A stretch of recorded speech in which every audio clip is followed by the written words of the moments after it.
This week is slightly different in that we are actually looking at 6 paintings, which sounds like rather a lot to whiz through in the time that we've got. But I'm going to approach this evening slightly different because of that, because we're looking at 6 paintings which are all part of one series. So the title of the work is called Marriage à la Mode, and it's by William Hogarth, painted in around 1743. And it was intended to be seen as a set of pictures and to be looked at really as a sort of storyboard. And contemporaries of Hogarth said really that his pictures were to be read rather than to be looked at. So this is the first scene. This is called the marriage settlement. And as I said, what I'm going to do is we're going to just I'm going to tell the story. It makes it a lot more fun. Of course, we can see from this first painting that Hogarth is a fantastic painter, but really what he's kind of celebrated and known for are these very kind of humorous details within his paintings, and by establishing the various characters as you go through, it makes for a much more enriching time. So we're going to start by, I'm going to use my mouse to direct you around the painting. We're going to start by looking at this figure here.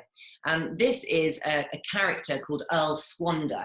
Now he is an aristocratic, broke aristocratic man who is trying to marry his son, who's here on the left, Earl Squanderfield, Viscount Squanderfield. He's trying to marry him to this girl here, sitting next to him, who is the daughter of this man here, looking over his spectacles. And the man looking over his spectacles is looking at the marriage contract in great detail. And he is a wealthy city merchant. So this immediately is sort of setting the scene of what Hogarth's really kind of drilling into here, which is this sort of satirizing of the upper classes, marrying for money and status rather than for love. And we'll see that as we, and sort of the consequences of that, which ultimately are negative. And we'll see that as we go through each of the paintings. So some rather lovely details. We can see here this particularly self-conscious aristocrat pointing to his family tree here, sort of saying, this is where I sit in my family tree, and William the Conqueror is right there at the bottom of it, establishing his nobility, which in true sense, or in true form, by establishing your nobility, you're usually trying to make up for something that probably isn't there as much as you'd like it to be. And we can see here he's suffering from gout. He's got this sort of bandaged foot from too much indulgence. And if we move around the room, we see all of these different references. On the top of the bed there, we can see there's a crown. He has lots of crowns all over the painting. So we can see a crown on the top of this picture frame here. So again, kind of this aggrandizing of his lifestyle. And of course, this very grand room with paintings and everything you'd expect from a man of noble class. But in the background, through the window, we see his house sort of still under construction, kind of half left. So he's really, you can tell he's really, he's there, he wants the money. And we see that piled up on the table here. And we can see the businessman, the very successful businessman, kind of meticulously looking at this marriage contract, and sort of they're both kind of winning in their own minds in different ways. Now, if I move us over to the left of the painting, we can see this this very luxuriously dressed Viscount with his sort of lovely red-heeled boots. And we can see him sort of longingly admiring himself in the mirror behind him, and paying absolutely no attention to the girl that he's about to marry, who looks incredibly woebegone, and she's sort of holding her wedding ring on this sort of strip of material, kind of nervously kind of pushing it about, not looking particularly excited to marry this man who's far more interested in himself than in her. And we can see this huge black spot on his neck, which is a theme that continues through the series, which is a reference to the venereal disease syphilis, which is this kind of undertone, this continuing undertone of this particular story. And then here down on the floor, these two dogs who are sort of chained at the neck, and I think very much a sort of reference to what's about to happen. And we can see also above the girl, there's this kind of screaming Medusa's head in the painting, and I think that's quite an interesting contrast of what she's perhaps feeling versus how she perhaps has to behave. And there's this very kind of slimy looking man whispering in her ear behind her. This is a character called Silver Tongue, rather appropriately, and he is very much interested in this young woman, and he is the lawyer who's sort of dealing with the marriage. But we will see him again as we go on. This is probably the most famous of the scenes. I should say Marriage à la Mode is probably his most famous series of paintings. This is the second scene, and it's called the Tetete, which is a very ironic name. The head-to-head, two people getting close and having a good time together. And we can see very much here that is not the case. We have the young Viscount Squanderfield and the young lady sitting very far apart in this very grand house. And we can see that she's looking rather pleased with herself, and I think he's looking incredibly haggard and exhausted, which is probably from the previous night. We can see that they're surrounded by sort of the wreck of the night before, and we can see in the background this wonderful detail of the sort of the house servant sort of trying to shuffle all the chairs. I mean, we've all been there, trying to shuffle all the chairs onto the table, yawning and sort of still with his curlers in his hair here. And then above him, of course, this painting with the foot, this nude foot just poking out, and a curtain drawn across in front of it. Now, this is very much a sort of implying a kind of luridness or a kind of a sexual nature to the scene. And this is very much sort of enhanced or emphasized by the fact that this dog down here is actually pulling the sort of muslin cap out, or a woman's muslin cap out of the pocket of the Viscount. And we can see on the floor here, there's another one tied around the hilt of his sword. And we would imagine that he's had a night out on the town. He's certainly met some other ladies, and has probably been already unfaithful to his new wife. And sitting across the table from him with a very sort of confident pose is a sort of very sort of smug looking wife, who clearly also has something up her sleeve, and very sort of significantly above them there's this rather kind of battered old head with a broken nose, but is of course the sort of third party in the marriage, and that very much applies to both of them. On the mantelpiece below, these are the details that we love Hogarth for. You have this array of kind of pretty hideous sort of objects. You have frogs and Buddhas and all sorts of strange kind of figurines. And then if we move along to this wall clock, you can see here this Buddha with these rather horrible candlesticks kind of coming out of his groin, and these fish and this cat, on top of the clock. So the idea of sort of poor taste very much is coming into his sort of narrative of these sorts of people. Over on the left, we can see this lovely figure who is the bookkeeper, I suppose, who has all these unpaid bills in his hand. There's just this one bill that's been pushed down onto the spike there, which actually in fact dates the painting 1743. But we can see that he's kind of running out of the room in despair, with the house in disarray. So this is our third scene. This is this scene is called The Inspection. Here we have, it's rather confusing because he changes his outfits. Probably a kind of gesture towards the fact that he's this very extravagant man, sort of squandering away his wife's money. But we can see Viscount Squanderfield in the centre there on his chair.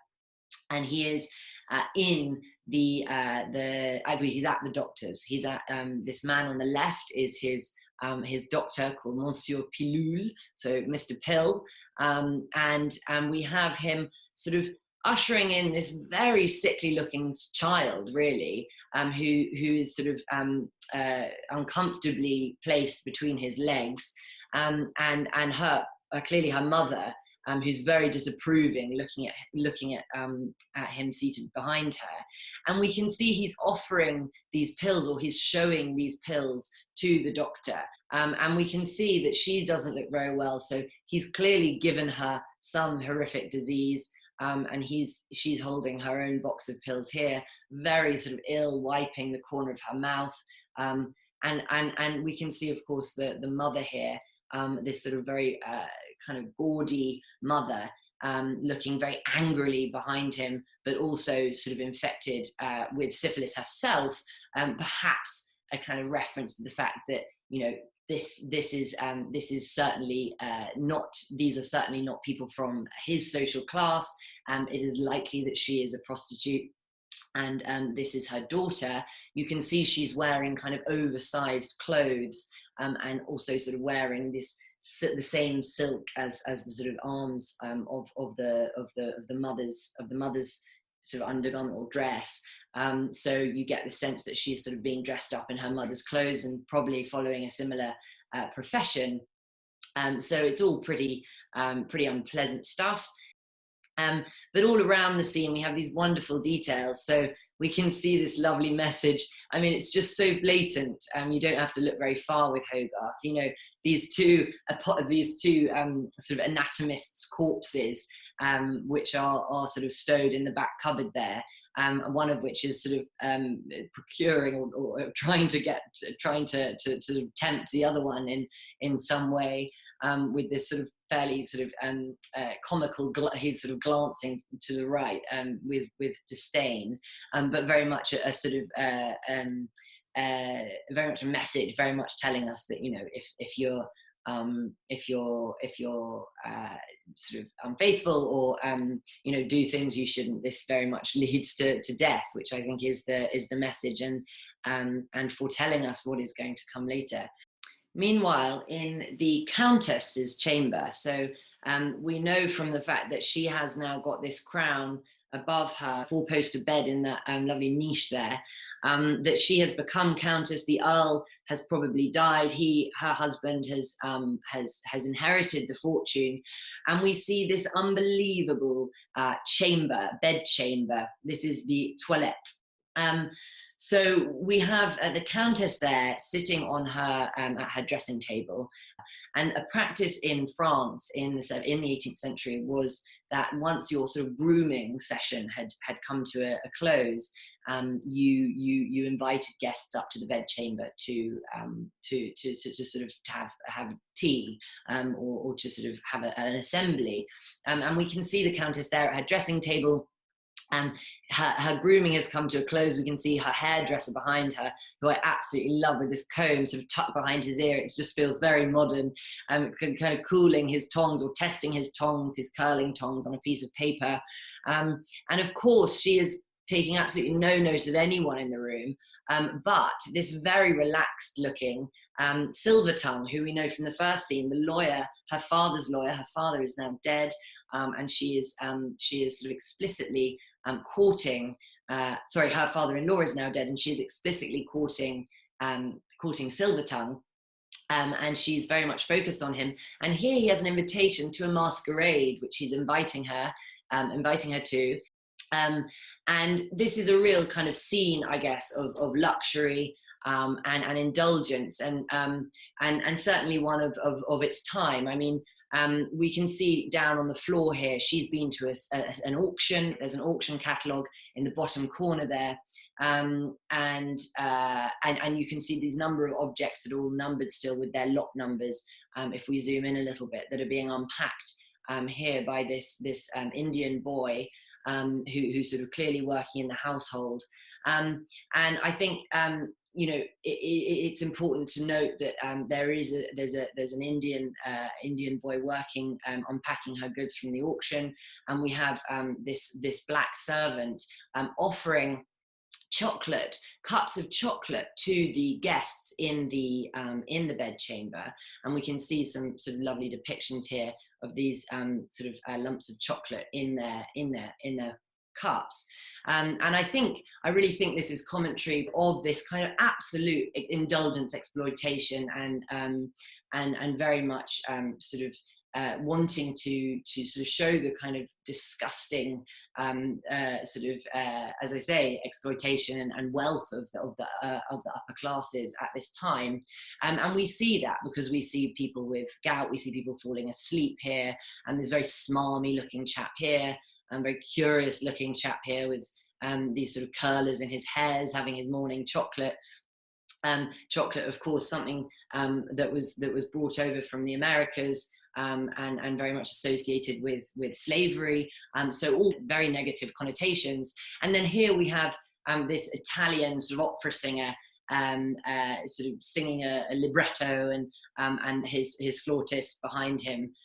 So this very sort of extraordinary scene really at this time of day. And then these unbelievable paintings, these sort of copies after Michelangelo's Rape of Ganymede. You have Correggio's Jupiter and Io, which is now in the Kunsthistorisches in Vienna, probably copies after them, but still, and another copy after Correggio, showing Lot and his two daughters, again, the story of which is about sort of lust and illicit love.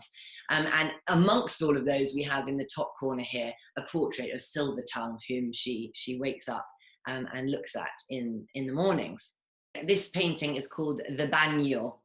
Now, in 18th century London, there were a number of Turkish baths that were set up. These were kind of places to sort of gather with friends, but they were also could be quite sort of low life places as well. You can imagine bath houses have the potential for people to be getting up to all sorts, and they often sort of had coffee houses attached. So they were seen as sort of very much a sort of social spot. And this is a room we know above a bathhouse called the Turk's Head, and we can see here that these objects down here show us that the Countess did in fact go to the masquerade with Silvertongue, and they have rented a room, obviously, above this bathhouse, away from her husband. And we can see him there in the center of the composition, just about to collapse, having been fatally wounded on his right side. Now we can see he's just arrived, he's fully dressed. The Countess is in her nightshirt. And as much as this is humorous and there's wonderful details, you know, with his kind of nightshirt of Silvertongue, who's escaping out of the window at the back, kind of hitched over his right buttock, you know, those wonderful details. But there's always this sort of very much a moral message. And actually, if we go close to the Countess, we can see here, you know, she has these tears pouring down her cheeks, and actually all of a sudden you feel sad for her, you feel sympathy, which of course we mustn't. But what's happened, of course, is he's arrived and he's been wounded by Silvertongue, who is now escaping out of the back window. And we can see here that her husband, the Earl, is sort of wobbling, and it's really the moment that he's just about to collapse. His legs are very unsteady, his eyes are rolled back in his head, and he's really kind of at that moment of death. And of course, she's on her knees, looking very virginal and very innocent in this white robe, kind of begging him for forgiveness. Down here, also some wonderful details. You can see this sort of very disheveled, unmade bed on the left side.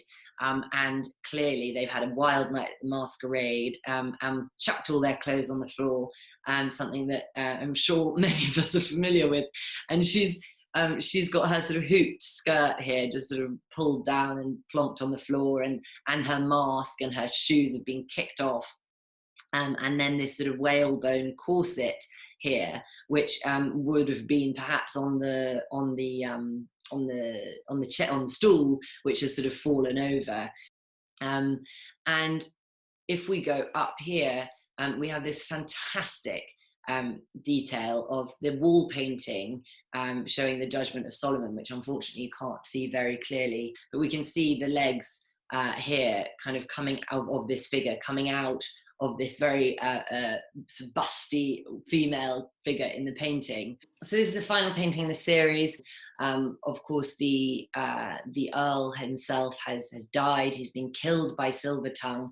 And then if we go very closely down here on the paper, we see the gallows on the newspaper on the front page, and we can see Councillor Silvertongue, about to sort of say Silvertongue, last dying speech. So he's clearly been put to death. And then obviously we see here the Countess is herself dying. And if we go back down here, we can see this bottle, this empty bottle of poison that she's drunk. And so she's kind of in that same moment breathing her dying breaths, as we saw with her husband in the previous scene. And this very kind of tender but somewhat sort of kind of sort of sinister again sort of embrace between her child, who we've never even seen, who has also contracted syphilis, as we see from the black spot on her cheek, being held by this very tearful nurse. And we can see her father here, who we haven't seen since, taking off her wedding ring. And we can see from his very humble home here that she and he, or particularly her husband, has squandered this merchant's fortune. And, this very depressing scene here of a kind of starving dog trying to grab the ear of a pig, whose head is sort of sitting on this very simple platter with no other food. There's a boiled egg and some rice on this plate here and some bread. And then in the background we have this wonderful kind of vista onto the river in London, the old London Bridge. So an incredibly humorous depictions, but as I say, somewhat kind of disturbing at the same time.